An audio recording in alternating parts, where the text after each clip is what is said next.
عید کا دن ہے اور میں اس سے اور آگے بڑھا آقا علیہ السلام نے فرمایا جمعہ کا جو دن ہے وہ دونوں عیدوں سے بھی اعلیٰ ہے۔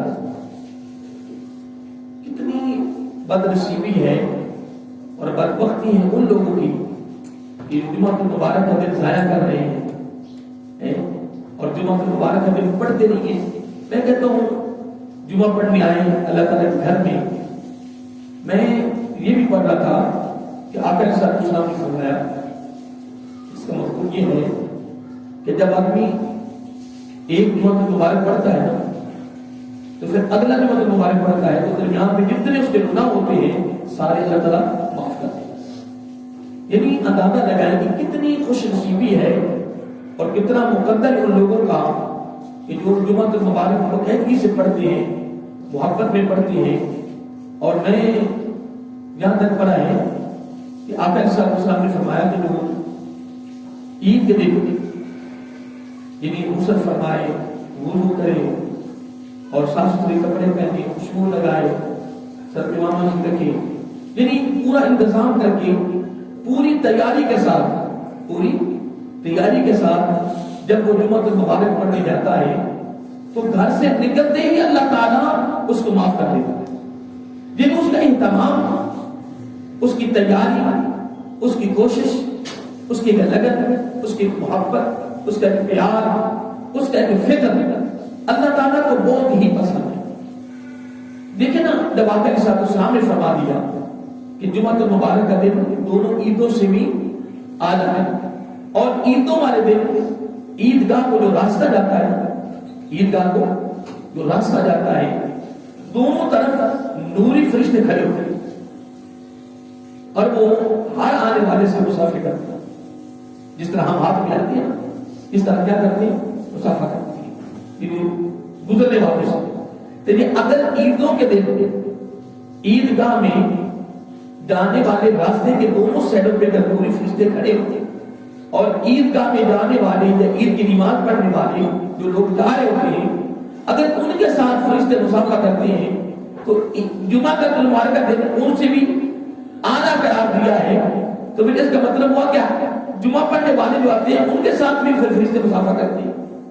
کتنی خوش نصیبی اللہ تعالیٰ کا یہ کرم ہے، اس کا فضل ہے، اس نے ہمیں جمعہ المبارک کی ادائیگی کرنے کی توفیق دی ہے۔ اللہ تعالیٰ ہم سب کو صحیح معنوں میں آقا علیہ السلام کی سنت کے مطابق جمعہ المبارک کی ادائیگی کرنے کی توفیق عطا فرمائے۔ ہمارا ایک موضوع چل رہا تھا تقریباً 3-4 دنوں سے امیر المومنین حضرت سیدنا صدیق اکبر رضی اللہ تعالیٰ عنہ کے حوالے سے اور کتابیں باتیں میں نے یعنی گزشتہ جمعہ پر کی ہیں، بس 1-2 باتیں آج بھی انشاءاللہ خصوصی طور پر آپ کی ذات کے لیے اور آپ کی شخصیت کے فضائل کے حوالے سے کی جائیں گے۔ یقیناً یہ تو سب کو پتا ہے کہ مسلک اہل سنت کا جو عقیدہ ہے وہ یہ ہے کہ تمام انبیاء علیہ السلام یعنی سارے نبیوں کے بعد پوری مخلوق میں سے جو اعلیٰ و عظیم ہیں وہ حضرت ابوبکر صدیق رضی اللہ تعالیٰ عنہ۔ یہ ہمارا عقیدہ ہے اور ہمارا ایمان ہے اور اس میں شک بھی نہیں ہے۔ حضرت عمر فاروق رضی اللہ تعالیٰ عنہ اور حضرت علی المطہر اقرار باب مدینۃ العلم رضی اللہ تعالیٰ عنہ یہ دونوں فرماتے ہیں کہ ہم نے بڑے بڑے موقعوں پر کوشش کی ان سے آگے بڑھنے کی پر ہم بڑھ نہیں سکے۔ بڑی کوشش کی، بڑی محنت کی، بڑی توبہ کی اور ہماری انتھک کوشش کی کہ کوئی ایسا موقع ہے نیکی کا، بلائی کا، اس موقع پر ہم ان سے آگے بڑھ جائیں۔ لیکن اصل میں اللہ تعالیٰ نے آپ کو واسع جنت کو ہار لینا، اللہ تعالیٰ نے یہ ڈگری آپ کو دے رکھی ہے یہ دوزخ سے بری ہونے کی۔ اب آقا علیہ السلام نے ادھر کیا فرمایا کہ ان کا نام ہے عتیق۔ اب عتیق جو ہے نا اس کا یہ معنی ہے کہ ہر خیر کے کام میں کیا، ہر خیر کے کام میں، بھلائی کے کام میں، ہر اچھے کام میں سب سے آگے رہے اور ہاتھ سے نہ ڈالے دے۔ کوئی بھی خیر کا کام آیا ہے، کوئی بھلائی کا کام آیا ہے تو آپ نے الحمدللہ اس کو یعنی گانے نہیں دیا، کیا الحمدللہ۔ تو کئی موقع ایسے ہیں، اگر ان موقعوں کو میں الگ الگ بیان کروں تو بڑی وقت کی ضرورت ہے، لیکن میں مثال دیتا ہوں کہ آپ نے سنا اور میں نے بیان بھی کیا ہوگا کہ جب حضرت حلیمہ سعدیہ رضی اللہ تعالی عنہا، جب آپ جس طرح وہ دائیوں کے دربار کا کہ شہر میں بچے ہوتے تھے نا، وہ پنڈوں میں گاؤں میں بھیجے جاتے تھے اور پنڈوں میں جا کر پھر ان کی تربیت کی جاتی ہے۔ تو دائیاں آئیں اور بڑے بڑے پیروں کے بچے لے کے چلی گئی،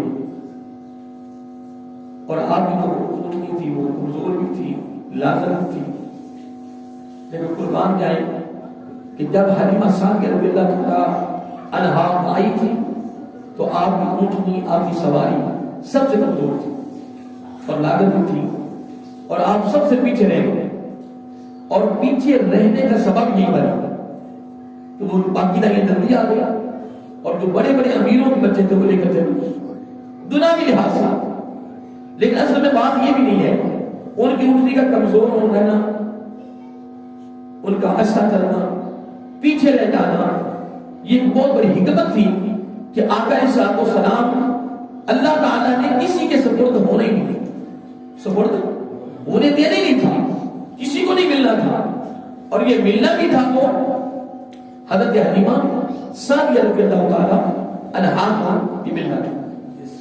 اور اس میں یعنی اونٹنی کا ہنستا ہونا، کمزور ہونا، لاغر ہونا، ٹھیک ہے جی، یہ اس میں راز ایک حکمت تھی۔ لیکن جو میں نقطہ پیش کرنا چاہتا ہوں یہ ہے کہ اگر یہ دونوں صحابہ یہ کہے کہ ہم نے بڑے موقعوں پر کوشش کی کہ ہم ان سے آگے بڑھے لیکن بڑھ نہ سکے، تو اب میں یہاں نقطہ پیش کرتا ہوں کہ جب حضرت حلیمہ سعدیہ رضی اللہ تعالی عنہا جب آئیں تو سب سے پیچھے تھی، اور اونٹنی کی کمزور تھی، لاغر تھی، اس لیے پیچھے رہ گئی۔ لیکن جب اس اونٹنی پر حضور نبی کریم صلی اللہ علیہ وسلم سوار ہوئے تو پھر آپ اونٹنی ہوا میں اڑی، تیز ہو گئی، اور سب دائیوں کی سواریوں سے آگے۔ اب دائیاں اس بات پر مجبور ہو گئی، جس پر پوچھ رہی ہیں کہ حلیمہ کیا ہو گیا آپ کی سواری پر؟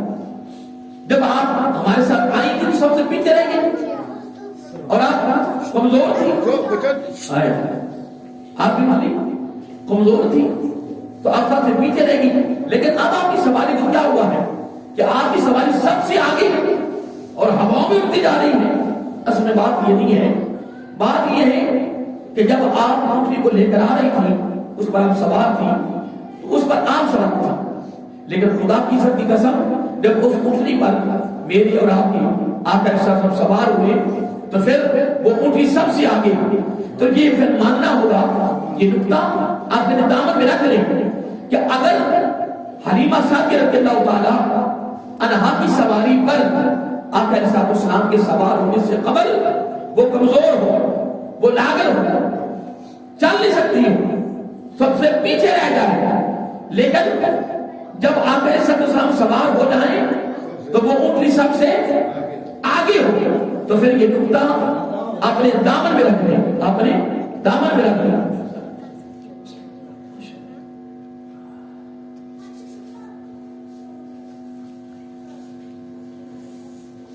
یہ نقطہ اپنے دامن میں رکھ لیں کہ جب حضرت حلیمہ سعدیہ رضی اللہ تعالی عنہا آئیں تو کمزور تھی، ان کی سواری لاغر تھی، چل نہیں سکتی تھی، لیکن جب آقا علیہ السلام سوار ہوئے تو وہ اونٹنی سب سے آگے ہے۔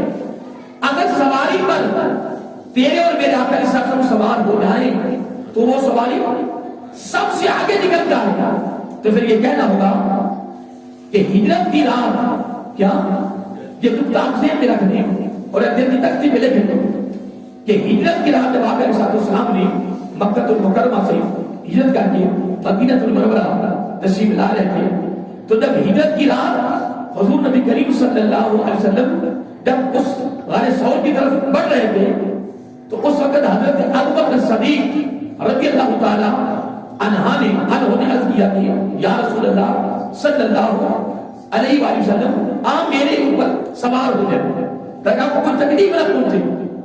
قربان جائیں تو پھر ماننا ہوگا کہ اگر اونٹنی پر میرے آقا سوار ہو جائیں تو اونٹنی سب سے آگے گزر جائے.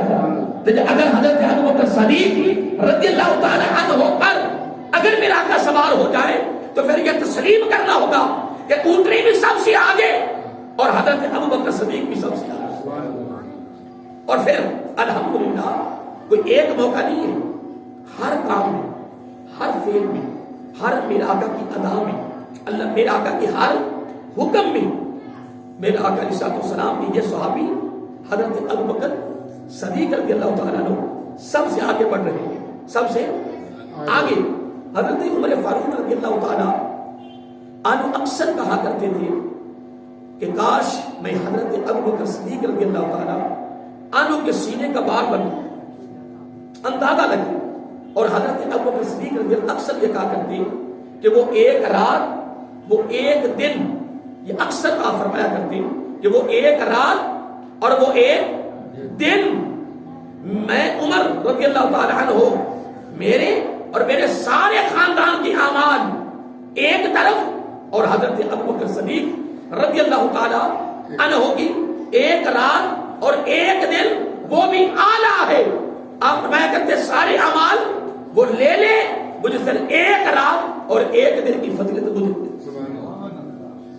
راتوں غار ثور کی تھی وہ تو سب کو پتا ہے، لیکن یہاں بھی بڑا خاص نکتہ ہے کہ اگر آقا علیہ السلام غار میں تشریف لے گئے تو آپ کو وہاں سے نبوت کی خوشخبری ملی.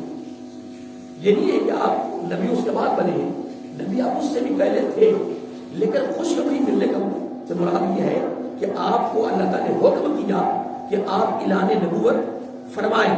تو آپ غار میں گئے یا غار حرا میں گئے تو اعلان نبوت کا وہاں سے ہمیں حکم ہوا، کیا حکم ہو آقا علیہ السلام کو کہ آپ اعلان نبوت فرما دیں. لیکن قربان جائیں جب غار ثور میں گئے تو حضرت ابوبکر صدیق رضی اللہ تعالیٰ عنہ کو معیت الہیہ کی خبر مل گئی، یعنی لا تحزن ان اللہ معنا. اے میرے پیارے محبوب صلی اللہ علیہ وسلم آپ نے ساتھی کو فرما دیجیے کہ اللہ تعالیٰ فرماتا ہے کہ آج پریشان ہونے کی ضرورت نہیں ہے، اب غم کی ضرورت نہیں ہے، اس لیے کہ ان اللہ معنا لا تحزن، آج غم نہیں کرنا، اب غم کھانے کی ضرورت نہیں ہے، اس لیے کہ ان اللہ معنا، بے شک اللہ تعالیٰ تمہارے ساتھ ہے. قربان جائے کہ غار ثور میں اللہ تعالیٰ نے حضرت ابوبکر صدیق رضی اللہ تعالیٰ عنہ کو اپنی طرف سے اپنی معیت کی خوشخبری سنا، اپنی معیت کی خوشخبری سنا دی. اس لیے قرآن مجید کے الفاظ ہیں، اللہ تعالیٰ فرما رہا ہے وَسَنُجَنَّبُهَا، اے محبوب صلی اللہ علیہ وسلم میں نے تیرے اس محبوب کو، اس صحابی کو میں نے دوزخ سے بری کر دیا ہے. اب بری ہونے کی علامت کیا ہے؟ اب اس پر ہم نے غور کرنا ہے کہ بری کس بنا پہ ہوئے ہیں، کس وجہ سے ہوئے ہیں. تو آگے فوراً بھی بلا گیا اتقا، پرہیزگار ہے، پرہیزگاری کی وجہ سے بڑی پرہیز ہے. اور میں نے یہ گزشتہ جمعہ پر یہ بات کی تھی کہ حضرت ابوبکر صدیق رضی اللہ تعالیٰ نے فرمایا کہ مجھ سے کسی عمل کی امید نہیں رکھنی کہ میں اپنی مرضی سے کروں، میں نے تو وہی کرنا ہے کہ جو آقا علیہ السلام نے کیا ہے. آپ میرے جانے کے بعد پھر اس کے بعد یہ بھی ذہن رکھنے کہ حضرت ابوبکر صدیق رضی اللہ تعالیٰ نے اپنی زندگی میں ہر رستے کو ہموار کر دیا، ہر رستے کو. حضرت علی مرتضیٰ حیدر کرار باب مدینۃ العلم رضی اللہ تعالیٰ عنہ فرماتے ہیں صدیقہ جو غلہ سے یہ بھی آپ کی طرف سے ملا، عتیق جو ہے سرکار کی بارگاہ سے ملا. ہر بلائی، ہر اچھا کام، ہر خوبصورت کام یہ اللہ تعالیٰ نے آپ کو خصوصی طور پر عطا فرمایا. تو میں ایک بات کر رہا تھا کہ اتقا ام المؤمنین حضرت صدیقہ رضی اللہ تعالیٰ عنہ فرماتی ہیں کہ ہم گھر میں بیٹھے ہوئے تھے تو حضرت ابوبکر صدیق رضی اللہ عنہ جب اندر داخل ہوئے تو میرا آقا علیہ السلام نے فرمایا عائشہ عتیق آ گئی، اور بلکہ یہاں فرمایا انت عتیق، کہ تو عتیق ہے. اللہ تعالیٰ نے فرمایا کہ میں نے دوزخ سے بری کر دیا ہے اور میرے آقا علیہ الصلوۃ والسلام نے اپنی طرف سے بھی خوشخبری سنا دی کہ اے میرے پیارے ابوبکر تم عتیق ہے، تم عتیق ہے. اور ادھر میں فرماتا ہے کہ میں نے ان کو بری دوزخ سے اس لیے کیا ہے کہ یہ سب سے بڑے پرہیزگار ہیں. اور پرہیزگاری سے مراد کیا ہے کہ آقا علیہ الصلوۃ والسلام کی ایک ایک ادا کو انہوں نے بنایا ہے، ایک ایک ادا کو بنایا ہے. اب دیکھیں جب حضور نبی کریم صلی اللہ علیہ وسلم کا وصال شریف ہوا نا تو اس وقت یعنی آپ یہاں کے اسامہ بن زید رضی اللہ عنہ کی یعنی امیری میں آپ کی نگرانی میں ایک وفد کو آپ نے جنگ کے لیے بھیجا ہوا تھا. کس کے لیے؟ جنگ کے لیے. ایک بڑی لمبی گفتگو ہے، بڑی طویل گفتگو ہے. حضور نبی کریم ابھی یہ مدانی ہوتا ہے نا جبل احد، یعنی جبل احد کے ساتھ میدان میں جہاں ہوئی غزوہ احد اور ساتھ پہاڑ ہے، وہاں ایک نام ٹریننگ سینٹر ہوتا تھا. کیا ہوتا تھا؟ ٹریننگ سینٹر ہوتا. تو وہاں پر مجاہدین 3000 کا قافلہ ٹھہرا ہوا تھا اور حضرت عمر فاروق رضی اللہ تعالیٰ عنہ بھی ان کی امینی میں تھے اور ان کی عمر تھی 18 سال. حضرت اسامہ رضی اللہ کی عمر کتنی تھی؟ 18 سال. اور بڑی بڑی عمر کے لوگ ان کے زیر صدارت اور زیر سایہ اور ان کی امیری میں جاتے بھی میرے آقا نے رہنا تھی جس میں حضرت عمر فاروق بھی شامل کر کے بڑے بڑے ادھر آقا علیہ السلام بیمار ہو گئے، ابھی وہ کافر وہاں سے نکلا نہیں ہے.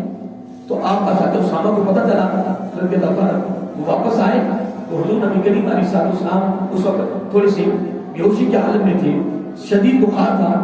تو حضرت اسامہ رضی اللہ تعالیٰ عنہ خوش نصیب ہیں اور بڑے مقدروں کے مالک ہیں.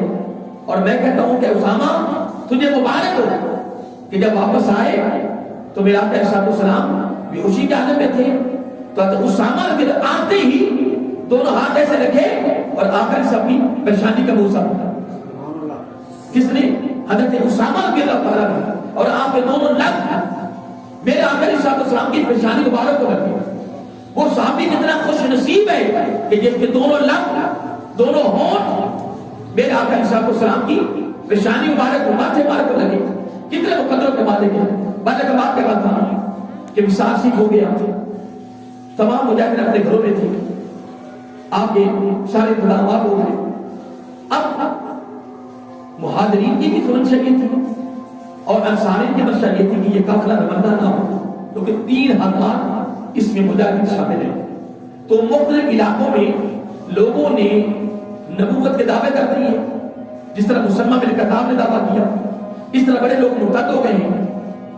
تو ان کی منشا یہ تھی کہ یہ قافلہ روک دیا جائے، جب حالات بہتر ہو جائیں گے نا تو پھر اس قافلے کو روانہ کر دیا جائے.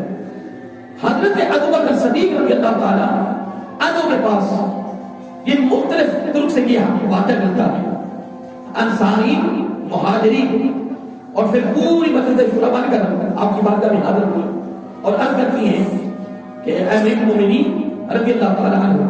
کافی لمبی گفتگو کی تو حضرت ابوبکر صدیق فرماتے ہیں رضی اللہ تعالیٰ عنہ گفتگو مکمل کر لی کہ نہیں ہم نے کر دی. فرمایا میری بات سنیں، جس قافلے کو جن مجاہدین کو آقا علیہ السلام نے اپنی زندگی میں روانہ کر دیا ہے، ابو بکر کی کیا جرأت ہے اسے کو روک لے؟ مجھ سے توقع نہ رکھنا کہ وہ قافلہ روک، حتیٰ کہ جنگلوں کے درندے آئے وہ ہمیں پاؤں سے پکڑ کر ہمیں جنگلوں میں لے جائیں، ہمیں چیر پھاڑ دے کھا جائیں.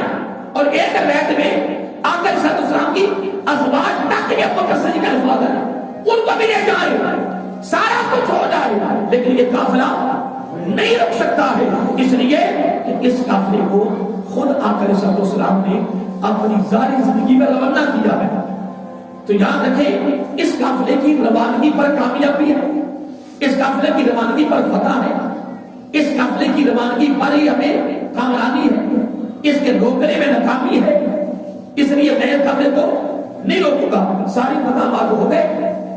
پھر حضرت عمر فاروق رضی اللہ تعالیٰ عنہ اب ان کے لیے حضرت اسامہ کی بارگاہ میں آپ نے پوچھا، یہ عرض کی، پوچھا کہ اے اسامہ رضی اللہ تعالیٰ آپ کے اختیار میں ہے کیونکہ تم امیر ہو تو پیچھے میں اکیلا ہوں، ٹھیک ہے، اور کافی مجاہد آپ کے ساتھ آ رہی ہے. تو میں کہتا ہوں کہ تم نے فاروق کو روک دیا جائے تو لوگ ارشاد آپ ہونے لگا اگر آپ کی اجازت ہو تو حضرت اسامہ کہتے ہیں نبی اللہ تعالیٰ میں کون تو روکنا ہمیں اس کو روک لیں. پھر جب آپ وہاں جب میرے اول سے غزوہ اول سے جب آپ نے اس قافلے کو روانہ کیا تو آپ کی سواری بھی ساتھ چل رہی تھی, آپ پیدل تھے اور حضرت اسامہ رضی اللہ تعالیٰ عنہ جو وہ سواری پر تھے تو اب گھٹا بھی اڑ رہا تھا. حضرت اسامہ کہتے ہیں رضی اللہ تعالیٰ عنہ کہ امیر المومنین یا امیر المومنین جب آپ اس طرح کریں یا تو آپ سواری پر سوار ہو جائیں یا آپ واپس لوٹ جائیں. حضرت ابوبکر صدیق رضی اللہ تعالیٰ کہتے ہیں کہ سواری پر بھی سوار نہیں ہونا اور اس جگہ تک جاؤں گا جہاں میرے آقا اپنی ساری زندگی میں مجاہدین کو الوداع کرتے تھے. یعنی سواری پر سوار بھی نہیں ہونا. کیوں؟ میں نے آقا علیہ السلام کی بارگاہ سے یہی سنا ہے, سرکار کی بارگاہ سے میں نے یہی سنا ہے کہ جب مجاہدین چلتے ہیں نا ان کی سواریاں چلتی ہیں تو وہ گھٹا اڑتا ہے. جسم کے جس جس حصے پر وہ گھٹا وہ گرد و غبار لگ جائے دوزخ کی آگ حرام ہے.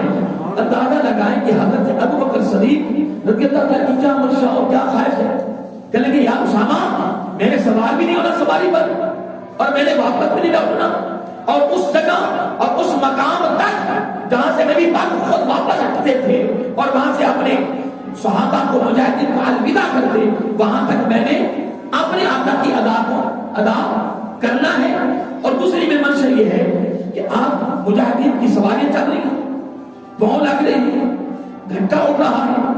اب یہ جو گھنٹہ اٹھ رہا ہے نا وہ میرے اوپر پڑ رہا ہے تو میں قافلے کی سب پہ ناز کر رہا ہوں کہ ابوبکر آج یہ گھنٹہ اڑ رہا ہوا جو تیرے اوپر پڑ رہا ہے یہ تیری خوش نصیبی ہے, یہ تیرا مقدر ہے. پھر اگلی بات بڑی توجہ طلب ہے کہ اس قافلے کو آپ نے فتح نہیں, اس قافلے کو آپ نے فتح نہیں, کامیاب ہوئے اور ادھر کے حالات بھی بہتر رہے اور جدھر جدھر اسامہ گزرتے جاتے تھے نا کوئی مرتد نظر نہیں آتا تھا. اب آپ نے غور کریں میں بات کروں لوگ کیا کہتے ہیں بلکہ یہاں تک میرے پڑھا ہے کہ اس قافلے کی روانگی پر مہاجرین اور انصار نے دونوں نے مشترکہ میٹنگ کی کہ حضرت عمر فاروق رضی اللہ تعالیٰ عنہ کو بھیجتے ہیں تو ان کی بات کریں گے. حضرت عمر فاروق رضی اللہ تعالیٰ عنہ نے جب یہ بات کی نا کہ لوگ بڑے محتاط ہو گئے ہیں مدینہ المنورہ پر حملہ نہ ہو جائے تو یہ 3000 کا قافلہ جا رہا ہے. جب یہ باتیں ہوتی رہی نا تو بات ختم ہو گئی تو حضرت ابوبکر صدیق رضی اللہ تعالیٰ عنہ اٹھے اور آپ کی تعلیمات کو پکڑ لیا اور پکڑ کے جھنجھوڑا, فرمایا عمر رضی اللہ تعالیٰ عنہ زمانہ جاہلیت میں بڑے مجاہد بنتے تھے اور بڑے طاقتور بنتے تھے اور آج ڈر گئے ہو. اے عمر سن لے, جس قافلے کو تیرے اور میرے آقا نے روانہ کر دیا ہے وہ ابوبکر قافلہ کبھی روک نہیں سکتا. یوں سمجھ لے کہ آقا علیہ السلام کی اتباع نبی پاک کی اداؤں کو ادا کرنا, آقا علیہ السلام کی فرما برداری کرنا, اگر وہ ساری مثالیں سامنے لے لیں تو یہ ان میں سے واقعہ اور یہ اتباع یہ تابعداری یہ فرما برداری کمال درجے کی ہے. پھر اندازہ لگائیں کہ کوئی حملہ بھی نہیں ہوا, کوئی خطرہ بھی نہیں ہوا, کوئی نقصان بھی نہیں ہوا اور قافلہ بھی باخریت فتح یاب ہو کر واپس آیا. اب حضرت ابوبکر صدیق رضی اللہ تعالیٰ عنہ منبر پر کھڑے ہو گئے. پھر آپ نے وسیع خطبہ دیا, فرمایا لوگوں تم نے تو کوشش کی تھی مجھے کہنے پر کہ یہ قافلہ روک دیا جائے لیکن خدا کی قسم میں الحمدللہ آقا علیہ السلام کے فرمان پر قائم رہا. کیا میں اس پر قائم رہا, اللہ نے مجھے ثابت قدمی رکھی, ثابت قدم رکھا تو آج الحمدللہ خطرہ بھی نہیں ہے, خوف بھی نہیں ہے, کوئی حملہ بھی نہیں ہے, کوئی نقصان بھی نہیں ہے اور قافلہ باخریت کیا باخریت فتح یاب ہو کر واپس آ گیا. تو اصل میں یہ واقعہ پیش کرنے کا یعنی مقصد صرف دو نقطے تھے کہ ایک تو نقطہ تھا کہ حضرت ابوبکر صدیق رضی اللہ تعالیٰ عنہ نے کتنی خوبصورت فرما برداری کی ہے کہ قافلے کو روکا نہیں ہے. نمبر دو, اگر حضرت عمر فاروق رضی اللہ تعالیٰ عنہ کو اگر آپ نے وہاں اپنے پاس رکھا ہے تو وہ بھی امیر کی اجازت سے, وہ بھی امیر کی اجازت سے۔ نمبر تین آقا علیہ السلام کی فرما برداری، آپ کی اتباع، آپ کی سنت کی ادائیگی، آپ کی زندگی بسر کرنے میں ہی دنیا کی بھی کامیابی ہے اور آخرت کی کامیابی ہے۔ اس واقعے کا نتیجہ لبے لباب نتیجہ یہ نکلا کہ خدا کی عزت کی قسم جب امت مسلمہ آقا علیہ السلام کی اداؤں کے مطابق ادا کرے تو الحمدللہ امت مسلمہ آج بھی فتح یاب ہے اور آخر میں بھی فتح یاب رہے گی۔ یہاں بھی عزت ہے، وہاں بھی عزت، یہاں بھی وقار، وہاں بھی وقار، یہاں بھی فتح، وہاں بھی فتح، یہاں بھی کامیابی، کامرانی۔ لیکن آقا علیہ السلام کی اداؤں کے بغیر کبھی بھی کامیابی۔ دیکھیں آپ کی خدمت کے حوالے سے مجھے ایک بات بڑی خوبصورت یاد آ رہی ہے کہ ایک جب عورت تھی، کچھ روایت میں آتا ہے کہ آپ اسے بیوی تھی، حضرت ابوبکر صدیق رضی اللہ تعالیٰ عنہ اس کے گھر کا سارا کام کرتی تھی۔ اب میں خدمت خالق کے حوالے سے نا ایک میں واقعہ پیش کرنے لگا ہوں۔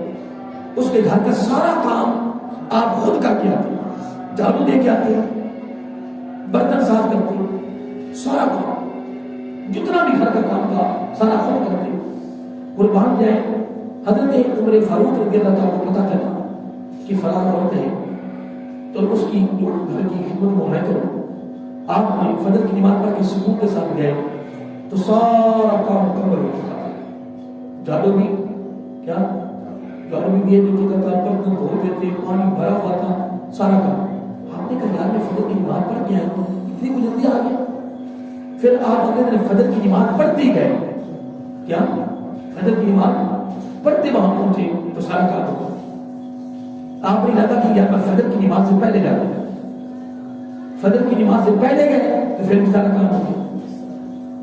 آپ بڑے حیران ہو کے تعجب میں پڑ گئے، یار حیرانگی کی بات ہے، میں اگر نماز پڑھ کے آیا ہوں تھوڑا سا لیٹ آیا ہوں تب بھی کام ہو گیا، فجر کی نماز پڑھتے دودھ کا سے آیا ہوں تب بھی کام ہو گیا، فجر سے پہلے آیا ہوں تب بھی کام ہو گیا۔ اس نے کہا آج رات کو میں نے قیام بھی نہیں کرنا ہے، کیا آج رات کو میں نے قیام بھی وہی کرنا ہے، میں نے رات وہاں ٹھہرنا ہے اور میں دیکھوں گا کہ کون آدمی ہے یار جو مجھ سے بھی آگے چلا گیا، جو مجھ سے آگے بڑھ گیا۔ آپ فاروق بیان فرماتی ہیں حضرت عمر فاروق رضی اللہ تعالیٰ عنہ کہ میں رات کو وہاں قیام کیا، آدھی رات تہجد سے بھی پہلے آدھی رات کو ایک شخص آیا ہے اور اس نے نقاب کیا ہوا ہے، کیا اس نے مکمل نقاب کیا ہوا ہے اور سارا کام کر کے میں بھی دیکھتا رہا جب کام ہو رہا ہے، جھاڑو دیا گیا، برتن دھوئے گئے اور پانی بھرا گیا، جو بھی گھر کے ضروریات کے کام تھے سارے مکمل کر کے نا جب نکلنے لگے تو میں نے عرض کیا کہ آج تو میں نے آپ کو دیکھ لیا ہے لیکن آپ کے چہرے کو نہیں دیکھ سکا، آپ نے نقاب کیا ہوا ہے، آج نقاب کو ہٹاؤ، میں دیکھوں تو صحیح کہ مجھ سے آگے کون پڑ گیا ہے کہ میں فجر کے بعد آیا ہوں، فجر کے متصل آیا ہوں، فجر سے پہلے آیا ہوں، حتیٰ کہ تحجد تک آیا ہوں کہ جناب اس سے پہلے۔ آج تو میں نے آپ کو دیکھ لیا کہ آپ ہی ہیں، لیکن چہرے سے کپڑا کو ہٹائیں، میں دیکھوں تو صحیح کہ آپ کون ہیں۔ تو جب حضرت ابوبکر صدیق نے جب چہرے سے پردہ ہٹایا تو عمر فاروق رضی دیکھ کر حیران ہو گئے اور عمر فاروق یہی الفاظ کہا کرتے تھے کہ خدا کی عزت کی قسم ہم نے اپنی زندگی میں پوری زندگی میں ہر موقع پر ہر کام میں ہر بھلائی کے کام میں کوشش کی ہے کہ ہم حضرت ابوبکر صدیق رضی اللہ تعالیٰ عنہ سے آگے بڑھ جائیں، پر خدا کی قسم ہم حضرت ابوبکر صدیق رضی اللہ تعالیٰ سے آگے نہیں بڑھ سکتے۔ کسی کام کسی بھلائی کے کام سے ہم آگے نہیں بڑھ سکے، اور اس کی میں نے پہلی مثال دے دی ہے کہ اگر حضرت حلیمہ سعدیہ رضی اللہ تعالیٰ عنہا آئے تو اونٹنی سب کے آخر میں ہو، پیچھے رہ جائے، کمزور ہے، لاغر ہے، اور جب آقا علیہ السلام اس اونٹنی پر سوار ہو جائے تو اونٹنی سب سے آگے ہو، تو پھر کہنے کی کیا ضرورت ہے؟ پھر خدا کی قسم نتیجے تو سامنے آ گیا، رضا تو سامنے آ گیا کہ اگر اونٹنی پر سوار نہیں ہے میرا آقا تو سب سے پیچھے ہے، سوار ہو جائے تو سب سے آگے ہے، تو پھر میں کہہ سکتا ہوں نا کہ غار ثور میں ہجرت کی رات، کیا ہجرت کی رات قربان جائے جب آقا صاحب تشریف لے جا رہے تھے تو حضرت ابو بکر صدیق رضی اللہ تعالی عنہ وہ کہتے آقا آپ پیدل نہ جائیں، آپ میری سواری پر سوار ہو جائیں، میری سواری پر، یعنی میں سوار آپ کی سواری پر تو قربان جائے کہ پھر جب آپ میرے ابو بکر صدیق رضی اللہ تعالی عنہ پر سوار ہوئے تو یہ ہمارا عقیدہ ہے کہ اگر ہر برائی کے کام میں سب سے آگے گئے تو پھر اونٹنی پر سوار تو سب سے آگے، تو پھر اگر ہجرت کی رات حضرت ابو بکر صدیق رضی اللہ تعالی پر سوار ہوئے تو پھر عمر فاروق کیوں نہ کہنا پڑے کہ ہر کام میں سب سے آگے ہیں، خدا کی قسم ادھر اونٹنی بھی سب سے آگے، ادھر ابو بکر صدیق بھی سب سے آگے۔ اب آئیے ایک حدیث کو کرنا چاہتا ہوں، بڑی خوبصورت ہے حدیث پاک، یہ لفظ ہے، پہلے میں حدیث کو کر رہا ہوں حضرت عمر فاروق رضی اللہ تعالی عنہ کے والے سے کہ عن عمر بن خطاب رضی اللہ تعالی عنہ قال ابو بکر سیدنا و خیرنا و احبنا الى رسول اللہ صلی اللہ علیہ وسلم، یہ سیاستہ کی حدیث ہے۔ حضرت عمر فاروق رضی اللہ تعالی عنہ نے بڑی خوبصورت بات فرمائی، آپ کہتے ہیں کہ قال، آپ فرماتے ہیں کہ ابو بکر، کیا ابو بکر، ہمارے ہاں ابو بکر کا مقام یہ تھا کہ سیدنا، وہ ہمارے سردار، وہ ہم سب کے سردار تھے۔ آگے کیا فرمایا؟ وہ خیرنا، وہ ہم سب سے بہتر تھے۔ دو جملے آپ کی محبت میں، آپ کی فضیلت میں حضرت عمر فاروق رضی اللہ تعالی بیان کرتے ہیں، کتنے؟ دو، کہ ہم سے کیا بہتر بھی ہیں اور ہمارے سردار بھی ہیں۔ اتنی بات کرنے کے بعد اب اگلا جملہ بڑا توجہ طلب ہے، اگلا جملہ بڑا سننے والا ہے۔ یہ دو جملے میں فرما دیے کہ ہمارے سردار بھی ہیں اور ہم سے بہتر بھی ہیں، ہم سے بہتر بھی ہیں، دو جملے۔ اتنی بات کرنے کے بعد آگے فرمایا وَأَحَبُّنَا إِلَىٰ رَسُولِ اللَّهِ صلی اللہ علیہ وسلم، اس لیے کہ آپ نبی پاک کی بارگاہ میں ہم سے زیادہ محبوب ہیں۔ کیا فرمایا؟ وَأَحَبُّنَا، اور ہم سے زیادہ محبوب تھے إِلَىٰ رسول اللہ صلی اللہ علیہ وآلہ وسلم۔ اور اتنی بات کرنے کے بعد پھر آپ کے صاحبزادے حضرت عبداللہ بن عمر رضی اللہ تعالیٰ عنہ روایت کرتے ہیں کہ ان رسول اللہ صلی اللہ علیہ وسلم خرج ذات یوم ودخل المسجد وابو بکر وعمر احدهما عن يمينه والاخر عن شماله وهو آخذ بأيديهما وقال بهكذا نبعث يوم القيامة۔ یہ بہت خوبصورت فرمان ہے اور توجہ طلب ہے، توجہ طلب ہے۔ دیکھیے میں یہ دروازہ ہے، اس دروازے سے میں داخل ہوں، دروازے سے داخل ہوں تو ایک آدمی میرے دائیں طرف ہو، ایک بندہ میرے بائیں طرف ہو، اور ہم نے ہاتھوں میں ہاتھ ڈالے ہوں اور ایسے تینوں آ رہے ہوں تو دیکھنے والے یوں کہیں کہ یار یہ تینوں کا آپس میں بڑا پیار ہے، تینوں کے آپس میں بڑی محبت ہے، بڑا ایک دوستانہ کا ماحول ہے کہ یہ تینوں نے نا ایک دوسرے کے ہاتھوں میں ہاتھ ڈالے ہوئے ہیں۔ حضرت عمر فاروق رضی اللہ صاحب حضرت عبداللہ بن عمر کہتے ہیں رضی اللہ تعالیٰ عنہ کہ ہم مسجد نبی شریف میں کثیر تعداد میں ہم صحابہ کرام بیٹھے ہوئے تھے، کثیر تعداد میں بیٹھے ہوئے تھے۔ میں نے کیا دیکھا کہ خارج ان رسول اللہ صلی اللہ علیہ وسلم خارج ذات یوم، اس دن جب آپ یعنی گھر سے نکلے، کیا یعنی دروازے کی طرف داخل ہوئے، کہتے خارج ذات یوم، اس دن میں نے کیا دیکھا کہ وَدَاخَلَ الْمَسْجِدَ، جب آپ مسجد میں داخل ہو رہے تھے، وَأَبُو بَكْرٍ وَعُمَرٍ، یہ دونوں أَحَدُهُمَا ابو بکر عمر دونوں عن يمينه والآخر عن شماله، اور ایک دائیں طرف ہے اور ایک بائیں طرف ہے، اور ہاتھ میں ہاتھ ڈالے ہوئے ہیں، اور داخل المسجد، اس حال میں مسجد میں داخل ہوئے، اس حال میں، اس صورت میں آپ مسجد میں داخل ہوئے۔ کون؟ میرے آقا علیہ السلام۔ دائیں طرف کون ہے؟ حضرت ابو بکر صدیق رضی اللہ تعالیٰ عنہ، اور بائیں ہاتھ میں کون ہے؟ حضرت عمر فاروق رضی اللہ تعالیٰ عنہ۔ اور اگلی بات بڑی سننے والی ہے، وَهُوَ آخِذٌ بِأَيْدِيهِمَا، کیا کہا؟ وَهُوَ آخِذٌ بِأَيْدِيهِمَا، اب دونوں کے ہاتھوں میں میرے آقا کا ہاتھ، پکڑے ہوئے تھے. اور اس کا مفسرین محدثین اس کا ترجمہ یہ کرتے ہیں کہ آقا علیہ الصلوۃ والسلام نے خود دست نبوت سے ان کے ہاتھوں کو پکڑا ہوا تھا. کیا ان کے ہاتھوں کو پکڑا ہوا تھا.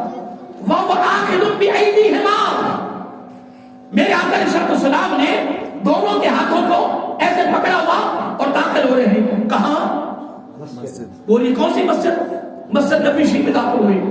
اب وہاں میرا آقا بیٹھے نہیں، جو بڑا توجہ طلب ہے، وہاں بیٹھے نہیں، کھڑے فرمایا اور ہاتھ بھی پکڑے تھا. فرمایا وقالا اہکذا نبعث یوم القیامہ، فرمایا جو منظر تم ابھی دیکھ رہے ہو نا، جو نظارہ تم ابھی دیکھ رہے ہو نا، جو کیفیت، جو حالت تم ہماری اس وقت دیکھ رہے ہو نا، فرمایا اہکذا نبعث یوم القیامہ، قیامت کا دن سب سے پہلے میں اپنی قبر سے اٹھوں گا، پھر ابو بکر اٹھیں گے، پھر عمر اٹھیں گے، پھر جس طرح آج تم ہمیں دیکھ رہے ہو کہ میں نے دونوں کے ہاتھ پکڑے ہوئے ہیں، انہیں میرے ہاتھ پکڑے ہوئے ہیں اور ہم مسجد نبی شریف میں داخل ہوئے اور ہم دیکھ رہے ہو، فرمایا قضا نبعث یوم القیامہ، قیامت کے دن جب اپنی قبروں سے اٹھ کر میدان حشر کی طرف آئیں گے تو جو کیفیت آج ہماری ہے یہ کیفیت قیامت کو، سبحان اللہ، یہی کیفیت ہماری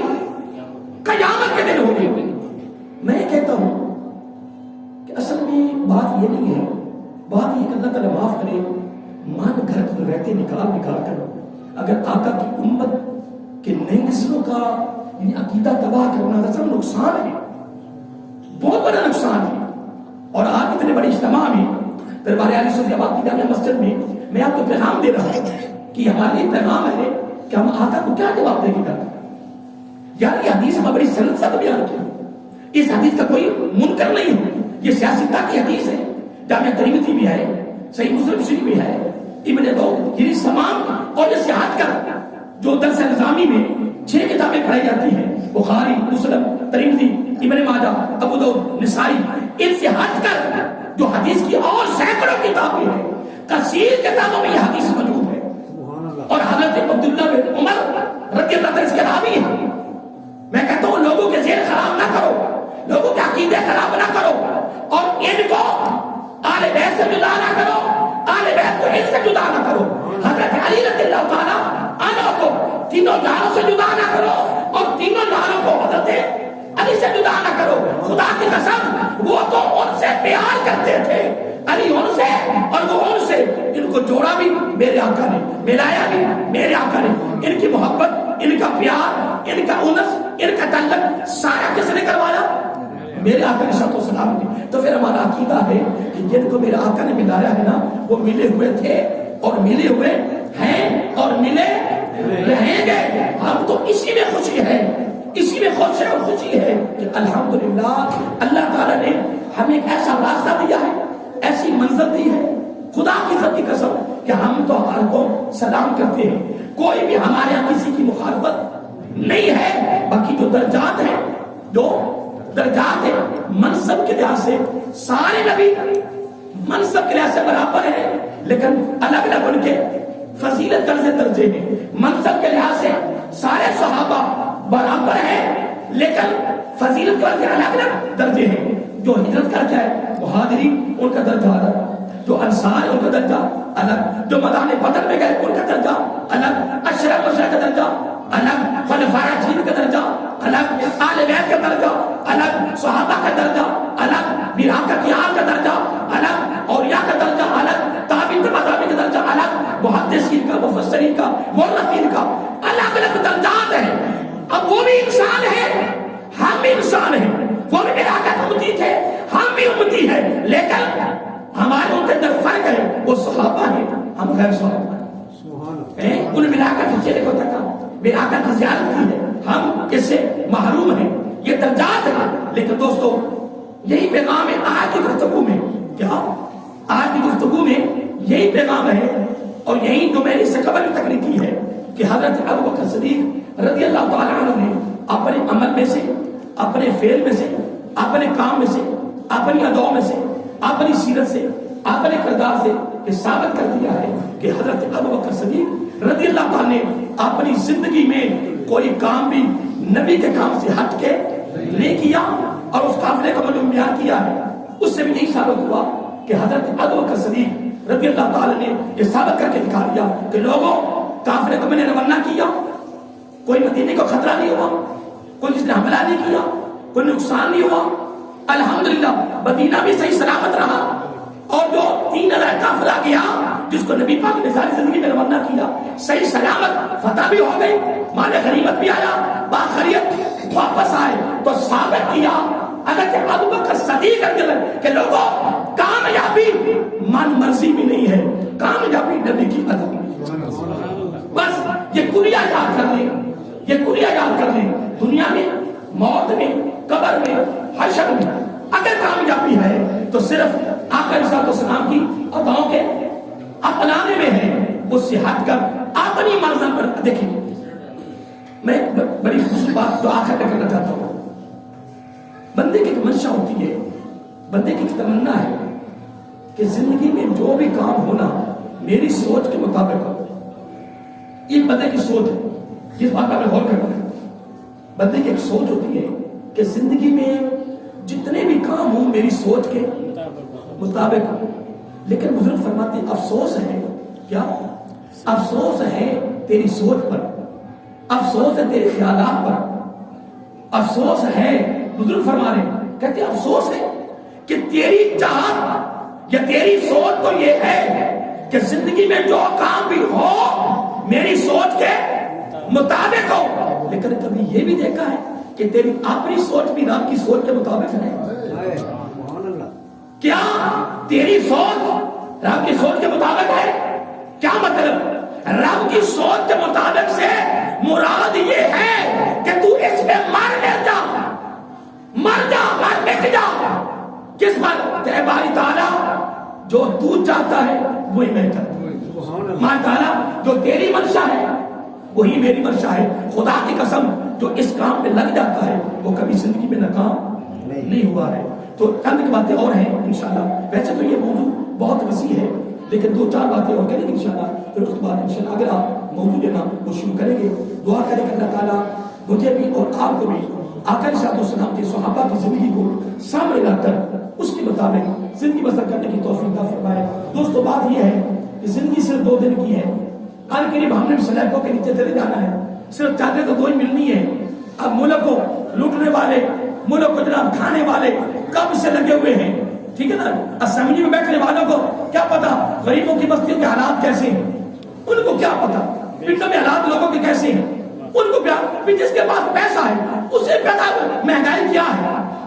میں کہتا ہوں صرف 1 مہینے کی تنخواہ سب کی روک لو، پاکستان کا قرضہ بھی ختم ہو جائے گا، پاکستان میں زکات لینے والا کو بھی دے دے، پر کرے کون کرے؟ کوئی نہیں کر سکتا۔ اور یہی بات حضرت ابوبکر صدیق رضی اللہ تعالیٰ عنہ جب ان کا وظیفہ مقرر ہونے لگا تو حکم فاروق بولے یہ ایک خلیفہ ہے، یہ خلیفۃ المسلمین ہے۔